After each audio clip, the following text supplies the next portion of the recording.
Привет, друзья! Германия кипит. Канцлер Фридрих Мерц всего несколько недель назад у власти, а страна уже не узнает себя. Новый курс, новые правила, новые, в конце концов, враги. Брюссель в шоке, экологи в истерике, а НАТО затаилась. Германия идет ва-банк. И все это заслуга одного человека, который не боится сломать через колено систему. Сегодня мы поговорим о 3 невероятных направлениях, по которым Фридрих Мерц наносит страшные удары одновременно.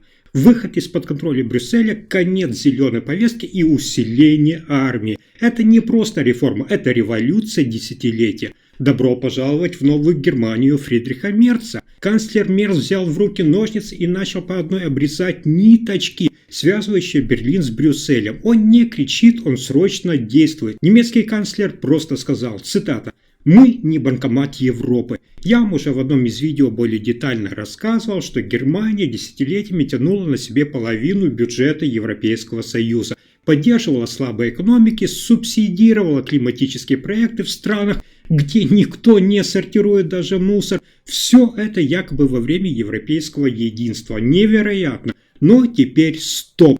Мерц говорит, мы больше не будем платить за чужие ошибки. Его кабинет уже инициировал пересмотр взносов в общий европейский бюджет, а также поставил под сомнение участие в фондах солидарности, которые финансируют бездну, а не развитие. На заседании в Брюсселе немецкая делегация все чаще говорит «Nein, nein», и это звучит громче, чем все вместе взятые речи Урсулы фон дер Ляйен. И хочу для вас сделать акцент на том, что это не просто экономия, это идеологический разворот. Мерц демонстрирует, Германия больше не будет подчиняться директивам, написанными людьми, которые никто не выбирал. Он требует вернуть Берлину право принимать ключевые решения без оглядки на еврокомиссаров. Слишком долго страной управляли извне, прикрываясь красивыми словами о единстве. Да, это шок для элит Европейского Союза, но немцы чувствуют, начинается освобождение. Мерц первый, кто заговорил прямо, хватит кормить чужие проблемы, пора развернуться к себе. Интересно то, что Фридрих Мерц не предлагает покинуть Европейский Союз, но он вырывает страну из железной бюрократической хватки, я бы назвал, монстра. Сегодня Германия с Мерцем это больше, чем простой участник Евросоюза. Это страна, которая диктует, а не подчиняется. У Мерца бизнес-хватка.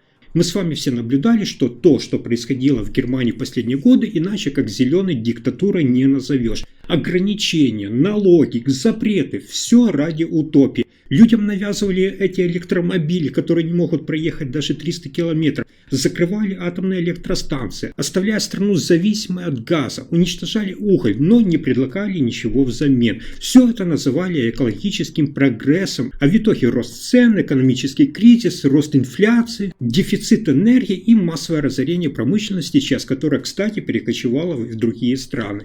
Фридрих Мерц пришел и сказал «Хватит». Он видит, что зеленая повестка довела страну до ручки, поэтому одним из первых решений стало возвращение угольных электростанций. Да, это не модно, зато тепло в домах. Следующий шаг – это пересмотр зеленых субсидий. Мерц заявил, деньги должны идти не на эксперименты, а на экономику, в бизнес. Он остановил финансирование проектов, которые съедают миллиарды и не дают результата. И это еще не все.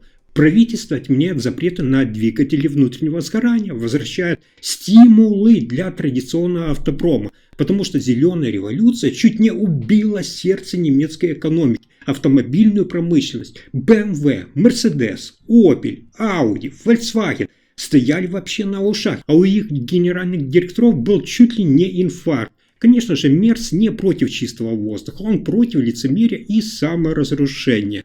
Сегодня рейтинги зеленой партии обрушиваются, экологи кричат о катастрофе, но рабочие, фермеры, владельцы бизнесов, те же банки и финансовые учреждения, наоборот, аплодируют. Германия просыпается от зеленого сна. Слишком долго страна находилась в плену идеологии. Теперь наступила реальность, и Фридрих Мерц показывает, лидерство – это не следовать трендам, это иметь смелость сказать «нет». Все мы с вами знаем, что мир привык к Германии как к экономическому гиганту, но военному карлику. После Второй мировой Берлин будто бы забыл, что такое армия. Годы пацифизма, сломанные танки, солдаты без боеприпасов. Иронично, но армия самой богатой страны Европы была хуже, чем у многих развивающихся государств. Все это терпелось, пока мир был относительно спокоен, но времена изменились, и Фридрих Мерц первым это понял. Мерц с первых дней своего канцлерства бросил вызов старой доктрине, он заявил прямо, цитата: «Германия больше не будет беззащитной». Бюджет на оборону был не просто увеличен, а он взлетел. Мерц добился резкого скачка военных расходов, и теперь Бундесвер ждет полное переоснащение. Новые танки, современная авиация, беспилотники, системы ПВО. Все по последнему слову технологии. Интересно, что это не просто цифры и техника, это целая философия. Мерц поставил цель сформировать армию нового типа, мобильную, сильную, с характером. И делать это не потому, что надо соответствовать стандартам НАТО, а потому, что Германия больше не хочет зависеть от чужой защиты. Он прямо сказал, цитата: «Мы не будем больше ждать, пока кто-то другой спасет нас». Это, как вы понимаете, переворот в самом мышлении. Параллельно с этим Мерц проводит реформу офицерского корпуса. Он делает ставку на молодых командиров, на реальное учение, а не на парады, на боеспособность, а не на отчеты. По всей стране строятся новые базы, закупается бронетехника, Германия пробуждается как военная сила. Для кого-то это тревожно, но для самих немцев это возвращение гордости. Люди должны почувствовать, государство снова способно защитить себя и своих граждан. Германия с Мерцем – это та страна, которая больше не боится называть вещи своими именами и готова к новым вызовам. Хочу обратить ваше внимание, что Фридрих Мерц не просто меняет Германию, он стал катализатором изменений во всей Европе. Пока Брюссель цепляется за старую архитектуру ЕС, Мерц перезапускает ее изнутри. И не он один. Польша, Италия, Венгрия, Туск, Мелани, Орбан. Все больше стран начинают звучать в унисон с Берлином. Европейская гармония заканчивается и начинается, я бы назвал так, политический панк-рок. Мерц говорит о суверенитете, о праве на самостоятельное решение, о недопустимости диктата брюссельских технократов, и видите, что его риторика не звучит в пустоту. Италия с Мелони уже требует пересмотра правил распределения мигрантов. Польша заявляет, мы не подчиняемся указам из Европейского Союза, если они идут вразрез с нашими интересами. Начинается тектонический сдвиг. Именно Мерц в такой короткий срок стал тем символом этого нового курса. Его называют мотором евроскептицизма, имеется в виду в хорошем смысле. Нет, он не предлагает сломать все, он предлагает строить по-новому. В центре интересы наций, а не чиновников из Брюсселя, в приоритете реальные проблемы людей, а не климатические утопии или, как вы помните, квоты на бананы. Все чаще звучит слово «реформа», но Европейский Союз уже не сможет просто так перекраситься. Либо он изменится до неузнаваемости, либо просто-напросто распадется под давлением новых лидеров. А Фридрих Мерц – это и есть один из таких лидеров. Он не боится сказать то, о чем другие молчат. Он возвращает Европу к здравому смыслу.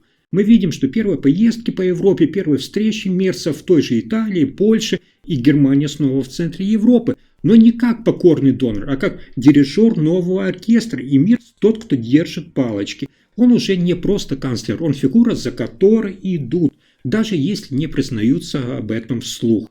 Да, это начало новой эпохи, Мерц не боится ломать старое, он не боится называть провалы провалами, он не боится идти против течения. Пока в Брюсселе носятся с экологическими утопиями, миграционными провалами и бесконечными субсидиями, Мерц делает ставку на безопасность, экономику и здравый смысл. Он возвращает Германии голос, сильный, уверенный, самостоятельный и, главное, услышанный по всей Европе.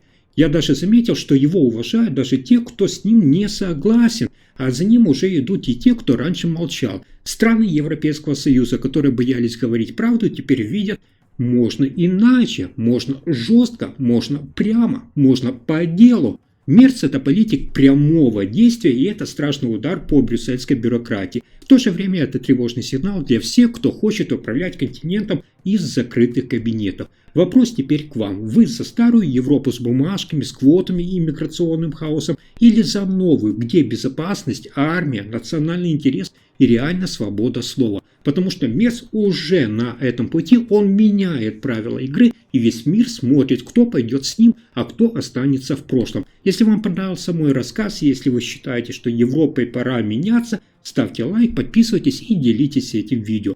Спасибо за просмотр.